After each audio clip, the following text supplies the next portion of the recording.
Empieza a grabar y te presento yo. Dale, Dame un minuto. dale. Hola, buenas tardes a todos. Bueno, antes que nada les agradezco por participar al seminario online en el marco de los seminarios organizados por el Instituto de Investigación en Paleobiología y Geología y la Universidad Nacional de Río Negro.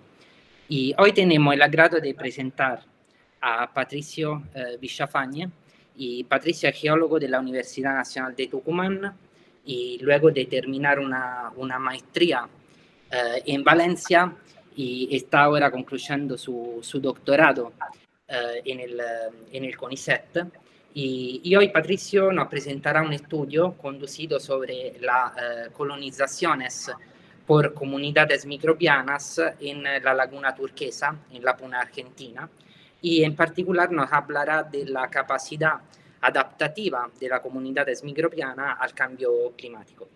Bueno, antes de dedicar la palabra a Patricio, le pido que gentilmente apaguen el micrófono y la cámara, y después, bueno, espero que disfruten del seminario, y al terminar el seminario, bueno, tendremos algunos minutos para preguntas. Y bueno, Patricio, te dejo la palabra.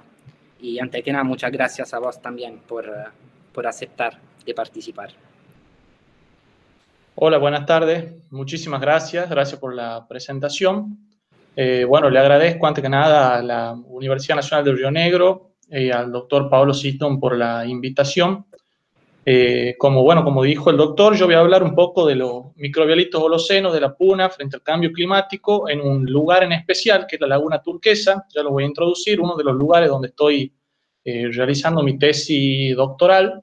Como dijo el doctor, yo soy becario del CONICET, estoy en dos institutos con Carlos Cónsole, el doctor Carlos Cónsole en el Instituto Superior de Coloración Geológica, y con la doctora María Eugenia Farías en la planta piloto de procesos industriales microbiológicos, ambos en la ciudad en Tucumán, uno en San Miguel de Tucumán, otro en Yerbabuena.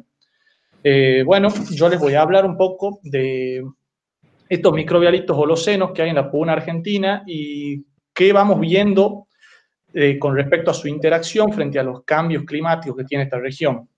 Así que bueno, para empezar, voy a darle unos pequeños conceptos nomás y después ya el resto es mucho más didáctico, pero bueno, estas cosas por ahí si uno no está tanto en el tema, está bueno aclararlas.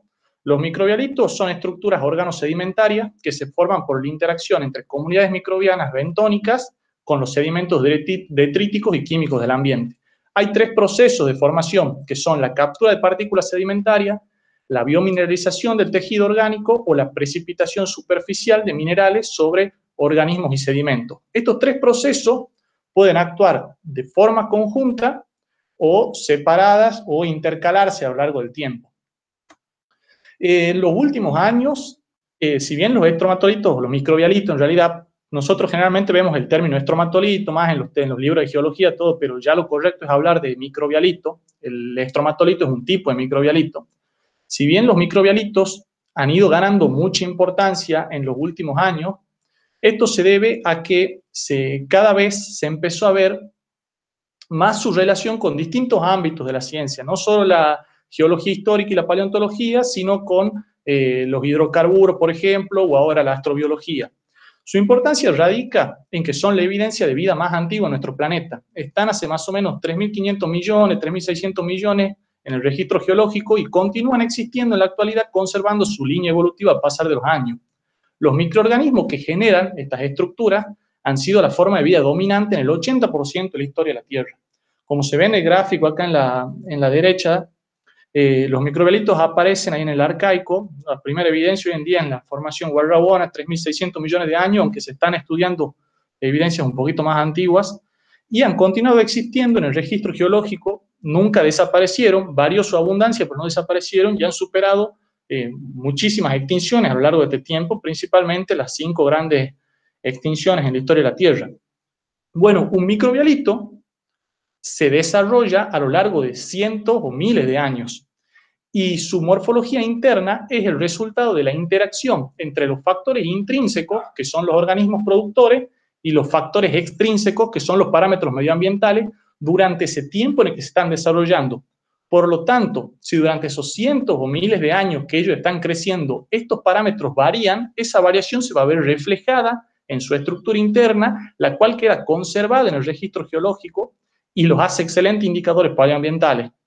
En base a estos conceptos, nosotros vamos a abordar ahora el tema en particular que vamos a ver. Nuestro estudio se basa en la laguna que están viendo en la foto. Esa laguna se llama Laguna Turquesa. Como ven, está muy cercana a una laguna que es la que están observando acá en el fondo. No sé si me siguen el cursor. Se llama Laguna El Peinado. Ya la vamos a ver por imágenes satelitales, que tiene ese nombre por el volcán El Peinado que está atrás. Bueno, estas lagunas se encuentran en la Puna, que es una región elevada de los Andes centrales, está más o menos a 3.700 metros sobre el nivel del mar, y entre otras particularidades, la Puna en Argentina o el altiplano en lo que es Bolivia, presenta una red de drenaje interno con una alta tasa de evaporación que favorece la formación de sistemas lacustres, evaporíticos y humedales con alto grado de evaporación. Esto es más o menos una foto de cómo se ve alguno de los lugares de la Puna. Es una planicie de altura, y a lo largo de ella hemos ido descubriendo una gran cantidad de lagos humedales con presencia de microbialitos, como vemos acá en esta foto. Bueno, los lagos y humedales de la Puna son un ejemplo excelente de ambientes extremos. Incluso se podría decir que de los ambientes más extremos del planeta. Presentan muy alta salinidad, amplitudes térmicas en el día y la noche, tanto en el verano como en el invierno, muy marcadas. Presentan la mayor radiación solar en el mundo, una gran cantidad de elementos nocivos para lo que sería la vida humana, como ser el arsénico, metales pesados y, bueno, y una baja disponibilidad de nutrientes. En la Puna nosotros hemos ido encontrando una gran cantidad de sistemas microbiales. Mientras pasan los años, la verdad es que cada vez encontramos más sistemas.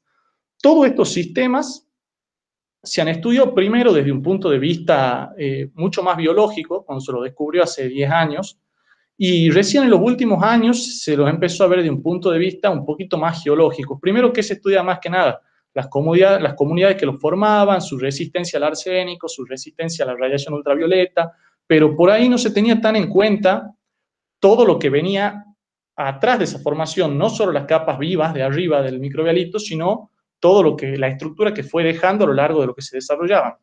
Y esa estructura es muy importante. ¿Por qué? Porque desde el Pleistoceno hasta el presente, la Puna experimenta una gran variación climática. Estas se deben a distintos eventos, como las variaciones orbitales, glaciaciones, desglaciaciones, o los eventos que ustedes han escuchado nombrar como el Niño o la Niña. Sin embargo, la topografía compleja de la Puna hace que estas variaciones sean muy regionales. ¿Qué me refiero con esto? Yo puedo tener dos cuencas cercanas, pero la variación climática en una no me coincide con la otra. Entonces, a la hora de hacer un estudio paleoambiental para tratar de ver cómo fue el cambio climático en esos sectores, tiene que ser muy específico de un lugar. Es muy difícil realizar extrapolaciones entre una cuenca y otra. Por lo tanto, los lagos o los humedales son lugares claves para hacer estos estudios, ya que registran estas variaciones a lo largo de sus sedimentos y principalmente en sus microbialitos, cuando los hay, por todo lo que yo les expliqué inicialmente, que estos microbialitos eran excelentes indicadores paleoambientales.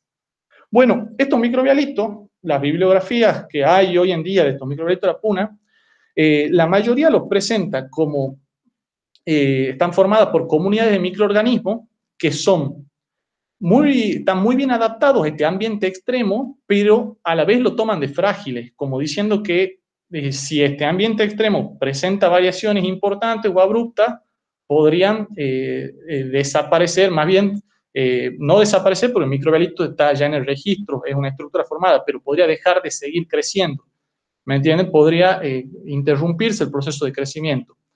Entonces lo toman como estructuras frágiles, pero bueno, nosotros nos empezamos a plantear es hasta qué punto podemos llamarles frágiles a estos microorganismos generadores si primero han sobrevivido a muchísimas extinciones en la historia de la Tierra, y aparte acá en la Puna estamos hablando de un ambiente donde les digo que hay continuas variaciones climáticas del Pleistoceno hasta ahora. Entonces, lo que nosotros vamos a ver y discutir en esta laguna en particular es hasta qué punto nosotros podemos hablar de ecosistemas frágiles.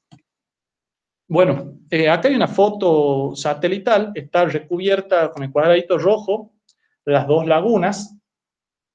Estos pertenecen a la cuenca cuaternaria llamada El Peinado, en Catamarca, Argentina, que tiene su nombre por el volcán Peinado, que es el que está acá.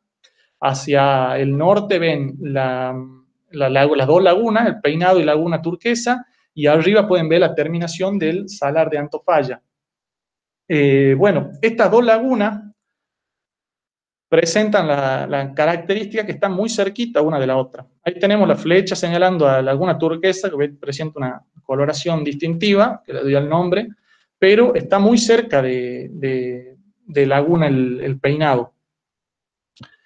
Entonces, nosotros cuando trabajamos en la puna, tenemos por ahí cosas a favor que se pueden volver en contra, que es la falta de antecedentes. No suele haber muchos antecedentes en estos lugares a una escala específica. Hay bibliografía regional, todo, pero como les decía, al ser tan locales las variaciones climáticas, las variaciones ambientales, no siempre se encuentra de un punto en particular. Sin embargo, nosotros en estas lagunas hemos encontrado un antecedente. Desde fines del 90 hasta inicios del 2000, trabajó un grupo de la Universidad de Zaragoza en estas lagunas, en Laguna El Peinado más que nada. Su paper habla de Laguna El Peinado. Está encabezado por Valero Garcés. Él saca 3 trabajos acá, donde no se basa en microbialitos o estromatolitos principalmente, pero sí en reconstrucciones paleoambientales de esta cuenca. Entonces, Valero Garcés dice que desde el Pleistoceno superior hasta la actualidad, la cuenca experimentó muchas fluctuaciones en el balance hídrico y menciona principalmente que desde finales del siglo XIX hasta la actualidad, la cuenca viene en crisis hídrica.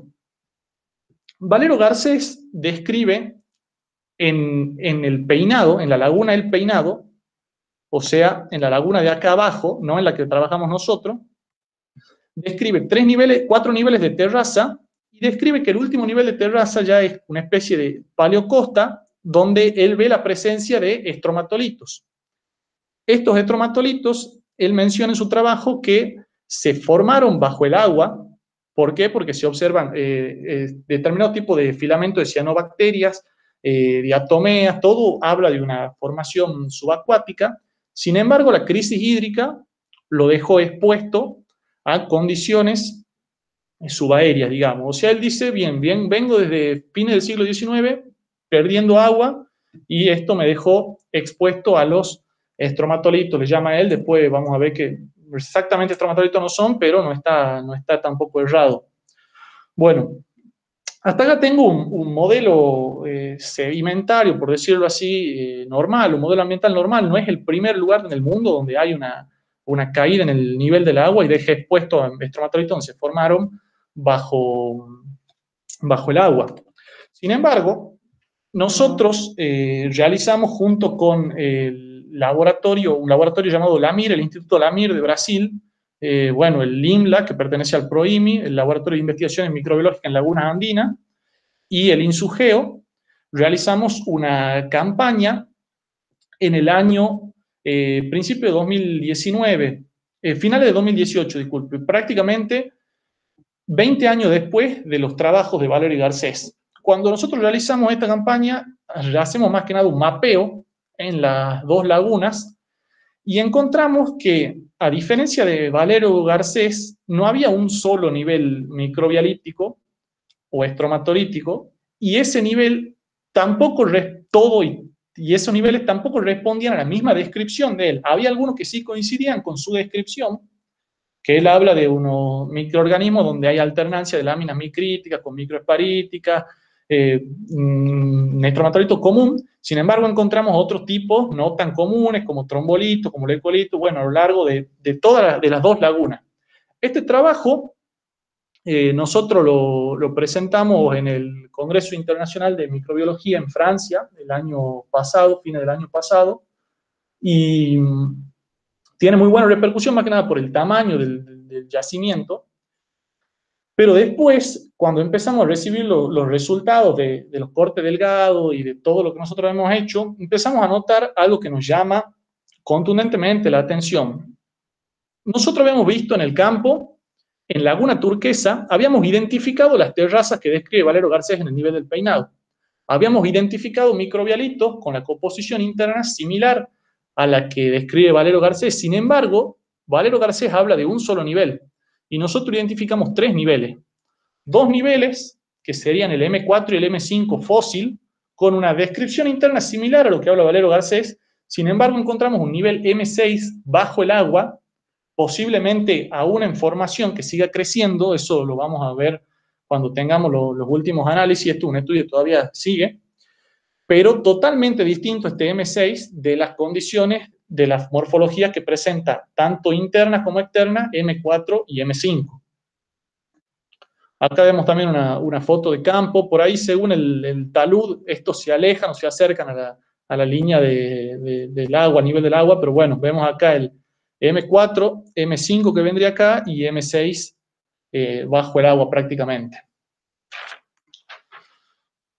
Empezamos los estudios, las mediciones, y vemos que M4 forma lo que se conoce por ahí como un biostromo a lo largo de una paleocosta con domos de 20 centímetros de diámetro y 9 centímetros de altura.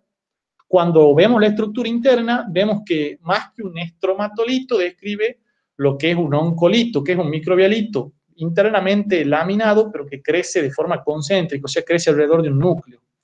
Vamos a M5 y tenemos algo muy similar a M4, un poco más chico, diámetros de 12 centímetros, 5 centímetros, ya forman un biohermo, o sea que están más aislados los domos unos de otros. Sin embargo, la morfología interna también es del tipo oncolítica. Cuando vamos a M6, seguimos viendo algo totalmente distinto, tanto por fuera como por dentro, que es un biostromo continuo de 6 centímetros, 9 centímetros de espesor, con laminación interna, y que muestra algunas características medio botroidales en la superficie, con unos ejes de elongación, como se ve acá en la foto esta, la que está con la letra K. Bueno, empezamos a ver, a confirmar lo que ya veíamos en campo, lo empezamos a confirmar en laboratorio, que es 2 niveles muy parecidos, un nivel totalmente distinto.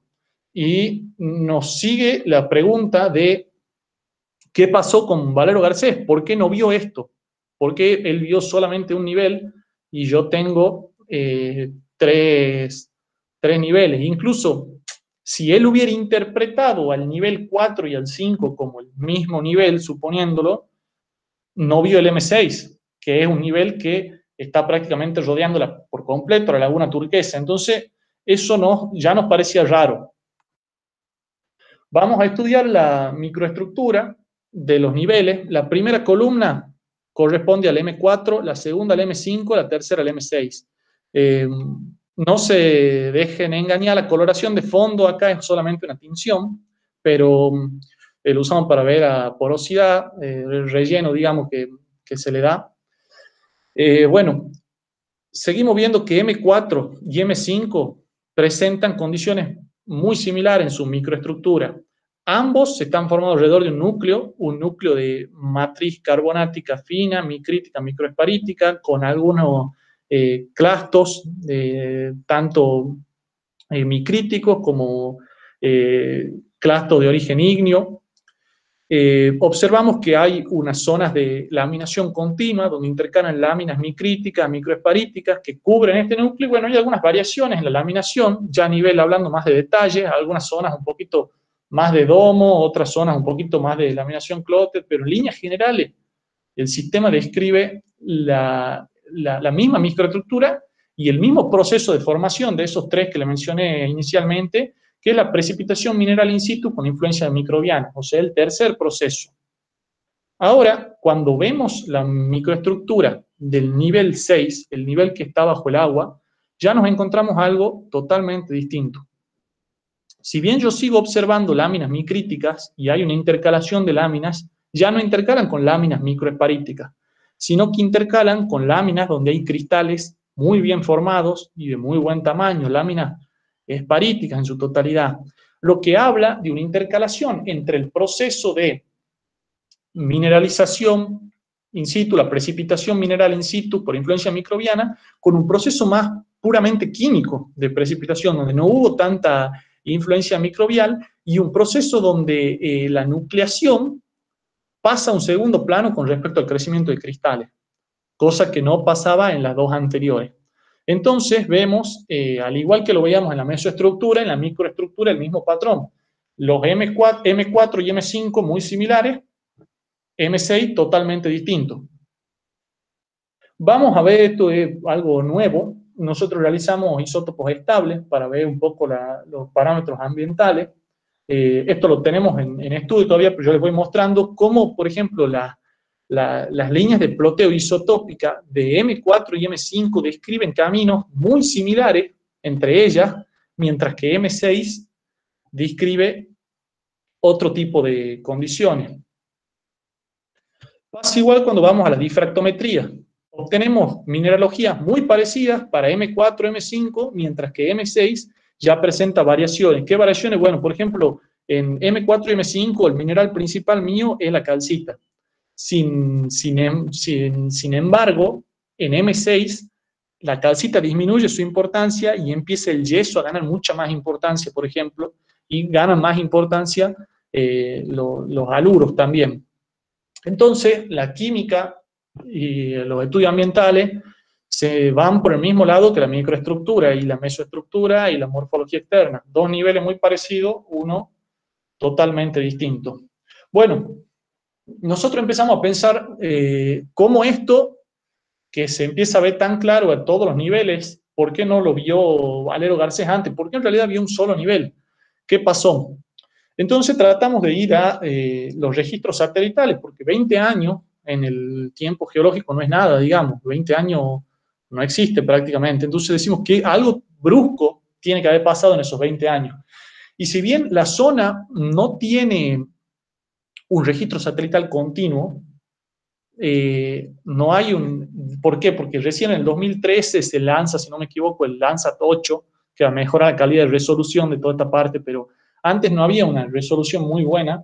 Logramos, mediante el uso de distintos sistemas, sensores remotos, obtener algunas imágenes satelitales del 2003, por ejemplo, que es la A, y una actual. Entonces vemos no solo que hubo una caída abrupta en el nivel de agua, sino que, como se ve en esta parte, hubo una desconexión desde lo que es la laguna Turquesa y la laguna El Peinado, lo que nos hace pensar que, primero, cuando Valero Garcés vino a la zona a trabajar con sus colegas, la laguna tenía más nivel. Eso ya lo podríamos haber supuesto por las terrazas que veíamos y por las mismas descripciones que daba él, pero la laguna Turquesa no existía por sí misma, sino que era parte de la laguna El Peinado. Estaban totalmente conectadas. Esta foto, bueno, los trabajos de Valero Garcés deben haber sido, sus publicaciones son 99, 2000, 2001, sus trabajos seguramente han sido a partir del 98, 97. Nosotros fuimos a trabajar en el 2018, o sea, 20 años después. Tenemos esta foto que es del 2020, 2003, la A, esta foto es actual, 2020. Entonces decimos, bueno, del 2003 para atrás hubo una conectividad, no sabemos todavía si esa conectividad era esporádica, si era continua, si era estacional, eso lo estamos estudiando todavía, pero sabemos que se conectaron. Y después por el Landsat 8, ya sabemos que desde el 2010, 13 en adelante no se juntaron nunca más, permanecieron totalmente aisladas. Entonces nosotros pensamos, bueno, acá ya tenemos una respuesta o una posible respuesta al por qué lo que vemos nosotros varía con lo que ve Valero Garcés. Entonces empezamos a decir, bueno, el cambio en la profundidad, en la pérdida de profundidad, genera que aumente la saturación de minerales, todo, pero por ahí el sistema no es un cambio tan brusco, por hablarlo así de una manera burda. Entonces decimos, tiene que haber algo más que haya impactado Y ese algo más lo encontramos en el estudio de las aguas. Mapeando las dos lagunas, vemos que hay algo que por más que las dos lagunas se aíslen y se desequen, hay algo que tiene la laguna El Peinado que no la tiene Turquesa y que la tenía antes cuando estaban conectadas, que es el aporte de fuentes hidrotermales producto del volcanismo típico de la zona. Estas zonas son zonas donde hay actividad volcánica y no es el primer lago donde se registra actividad, aporte de aguas hidrotermales, y no es el primer lago tampoco donde se registra estructuras microbiolíticas asociadas a ese aporte de agua hidrotermal. Entonces, ¿qué vemos nosotros? Primero, hay una variación de pH importante entre los puntos de aporte hidrotermal con la laguna Turquesa una vez que se aisló. Hay una variación de temperatura importante también. El potencial redox, bueno, es variable, aunque hay un aumento también importante en Turquesa. La conductividad tiene un aumento muy grande, o sea que habla de evidentemente una sobresaturación en sales, en carbonato. El oxígeno disuelto sí es variable y hay un gran aumento en los sólidos totales disueltos. O sea que me hablan de factores, como decirte, el pH alcalino, la gran cantidad de sólidos totales disueltos, la buena conductividad, me hablan de factores que son muy alentadores a la hora de pensar en un crecimiento microbialítico rápido, porque ayudarían a estos procesos de formación de los que hablamos nosotros inicialmente. Entonces, bueno, en base a estas conjeturas, empezamos a pensar lo siguiente. Primero, la laguna Turquesa muestra en su estratigrafía, en su registro estratigráfico, que a lo largo de la crisis hídrica hay una evidente resistencia de los microorganismos que construyen microbialitos a este cambio climático abrupto. Y nos da una oportunidad para estudiarlas.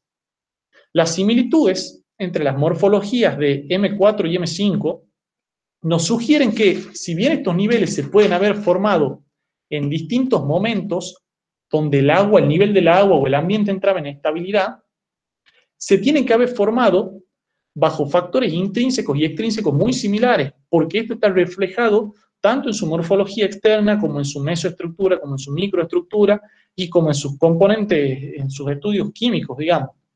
Mientras que la diferencia está con el nivel M6. M6 me sugiere, comparándolo con análogos tanto modernos como fósiles, que hubo variaciones rápidas en las condiciones físico-químicas del ambiente.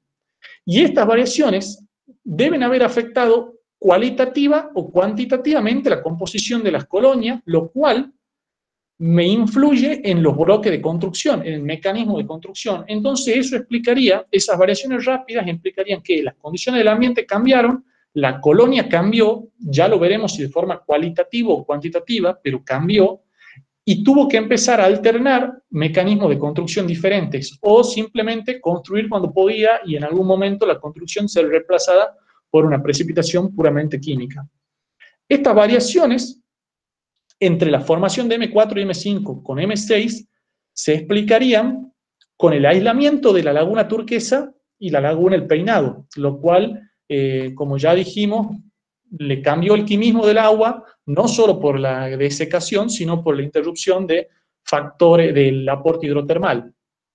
Bueno, la crisis hídrica con relación al estudio de microbialitos afecta a dos puntos. Esto lo dice mucha bibliografía, que es la química del agua y el espacio de acomodamiento. Esto nosotros lo podemos ver entre los mismos, cuando ya entremos en un estudio de detalle, entre el mismo M4 y M5. Si bien son morfologías similares, los tamaños varían, lo cual a mí me puede hablar de una distinta disposición de condiciones químicas para las precipitaciones, que haya cambiado la tasa de precipitación, o de un espacio de acomodamiento distinto, ya que el nivel del agua me está bajando. Sin embargo, a pesar de esto, la alta saturación de carbonatos o sales, combinada con la ausencia de metazoos que se dan en estas lagunas, tienen metazoos, no es que no tienen, pero tienen menos que en algunas lagunas normales, favorecen la rápida recolonización de los microorganismos productores microbialitos como los niveles más bajos del ecosistema. Además, como se sabe, los microbialitos son comunidades microbianas, no están formadas por un solo tipo, por un solo taxón. Entonces, esta complejidad de taxones les permite desarrollar un amplio espectro de funciones metabólicas con lo cual es común que superen fluctuaciones ambientales y posiblemente, como hablan muchos autores, esta haya sido la herramienta para superar estas fluctuaciones a lo largo de la historia de la Tierra. Ahora nos plantea una pregunta. Bueno, M4, M5 se formaron con interconexión con el Laguna del Peinado. Supongamos eso. M6 se formó en un momento ya cuando había un aislamiento o comenzaba ese aislamiento que cambió las condiciones químicas. Bueno, es posible que si M6 no se pudo formarse en el 2003, es posible que tenga un desarrollo tan grande en tan solo 19 años, 20 años, 17 años. Bueno, para esto la tasa de crecimiento necesaria sería de 3,52 a 5,29 milímetros al año de crecimiento. Esta tasa es alta para los crecimientos estudiados en la puna, que son muy pocos. Solo hay reportes así, tasas calculadas de crecimiento en cuanto a isótopos radioactivos, solo hay tasa calculada, si no me equivoco, en Laguna Negra, un trabajo de Fernando Gómez. No hay en los otros 20 y pico de yacimientos que tenemos, todavía no se hicieron. Pero si bien es alta, si lo comparamos con esos microbialitos, estos valores son similares a los que se observan en lagos con alta saturación mineral, como el Clinton Creek de Canadá, que presenta una tasa de 5,2 milímetros al año. Por lo cual, si lo comparamos con otros ambientes, no de la puna, pero de condiciones similares, de condiciones de saturación similar, no estamos en una tasa de crecimiento descabellada, con lo cual nosotros nos permite proponer de momento, y vamos a ver si con los estudios que tenemos a futuro la ajustamos y terminamos de cerrar esta hipótesis, que es que M4 y M5 se formaron mientras perdía profundidad la laguna en distintos niveles de estabilidad, pero bajo las mismas condiciones. Mientras que cuando se aisló, se interrumpió no solo continuó todo el proceso producto del aislamiento, sino que se interrumpió el aporte hidrotermal, cambió ya fuertemente el climismo, por lo que M6 se comenzó a desarrollar en condiciones físicas químicas totalmente diferentes. En líneas generales, ¿qué es lo que ya sabemos? Que lejos de un paradigma de crisis en el que los ambientes extremos dificultan la colonización microbiana, luego de cambios abruptos en las condiciones del ambiente, el registro estratigráfico de Laguna Turquesa muestra un claro patrón de resiliencia ecológica en el corto plazo. Acá hay una recuperación rápida y corta. Hay una buena capacidad de adaptarse a los cambios ambientales. Con la pérdida de profundidad, si los parámetros físico-químicos siguen estables, los microorganismos generadores recolonizan el sustrato produciendo morfologías de microbialitos similares, a lo sumo ajustándose a las variables físicas. Por ejemplo, si varió el espacio de acomodamiento o si varió un poco la energía del sistema, pero dentro de todo se acomodan a eso. Mientras que si las condiciones físico-químicas varían, como con el aislamiento y la interrupción del agua hidrotermal, el crecimiento no se impide, como se pensaba inicialmente cuando les comentaba que se hablaba de sistemas frágiles. El crecimiento continúa y la vida, por decirlo de una forma, logra abrirse camino y las colonias se adaptan, cambiando su bloque de construcción, cambiando sus estrategias, pero se adaptan. Lo cual demuestra que en estos ambientes extremos hay una buena resiliencia ecológica de los microorganismos generadores de microbialitos. Bueno, este estudio que les presento hasta acá, trato de ser por ahí lo más breve posible, ya que sé que una charla abierta, no solamente enfocada al punto científico, sino que para el público en general, y de no meter muchos datos específicos y medio que aburrir y cansarlo. Pero bueno, este estudio continúa, si bien nosotros ya hemos hecho lo que es la microestructura interna, externa, lo estamos apoyando ahora con biodiversidad en los microbialitos, en las capas que están en crecimiento, biomarcadores en los microbialitos fósiles e isótopos radioactivos para ajustar esas tasas de crecimiento. Sin embargo, de momento, como les decía, todos los patrones indican que no nos encontramos en un paradigma de crisis, sino que todo lo contrario, tenemos un claro ejemplo de resiliencia que puede ser utilizado el día de mañana para el estudio en yacimientos fósiles análogos. Así que, bueno, hasta acá llega mi presentación. Esta es la bibliografía un poco que usé para el trabajo. Y bueno, les agradezco por su tiempo. Cualquier cosa, no duden en contactarme. Acá les dejo mi LinkedIn y pueden buscarme también como Patricio Villafañe. Así que bueno, les agradezco y agradezco nuevamente a la Universidad Nacional del Río Negro y al doctor Pablo Sitton por la invitación. Así que muchas gracias.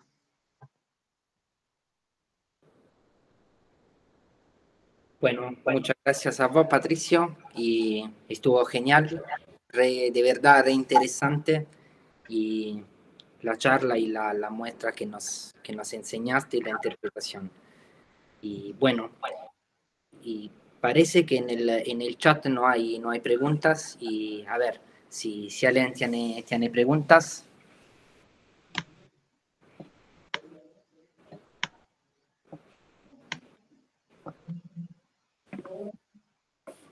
Bueno, paro la grabación Dale, por ahora. muchas gracias.